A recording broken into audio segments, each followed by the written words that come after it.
صدر علی وقار، آج اس ایوان باشعور میں جو قرارداد پیش کی گئی ہے اس میں 3 الفاظ قابل غور ہے۔ صدر علی وقار، زوال، بندہ، بیزری۔ زوال کا مطلب اخلاقی، ثقافی، تہذیبی، تعلیمی اور کمی وسائل کے لحاظ سے پستی کا شکار ہونا۔ بندے سے مراد قرآن و سنت پر پکا ایمان رکھنے والا، اس کے تقاضے پر عمل کرنے والا۔ بیزری سے مراد مال و دولت کی کمی۔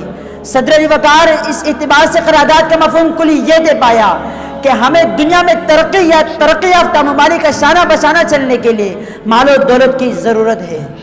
صدر علی وقار، 10,000 سال تاریخ کا مطالعہ کیا جائے تو یہ حقیقت واضح ہو جاتی ہے کہ آج تک دنیا میں جتنی قوموں نے بھی ترقی کی اس میں 3 خوبیاں ضرور موجود تھی۔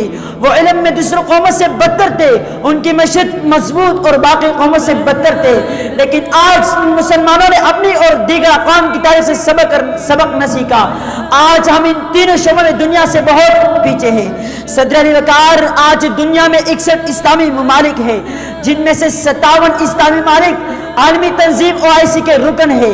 صدر علی وقار، ہم دنیا کے تیسری بڑی قوت ہونے کے باوجود بھی انتہائی کمزور، حقیر اور بے بس نظر آتے ہیں۔ صدر علی وقار، تو اس سے یہ ماننا پڑتا ہے کہ زوال بندہ مومن کے بے زری سے ہی ہے۔ صدر علی وقار، اگر زوال بندہ مومن کے بے زری سے نہیں ہوتا تو آج ہمارا ملک پاکستان کہاں سے کہاں پہنچتا، لیکن یہ اس کے بجائے قرضوں میں ڈوب رہا ہے۔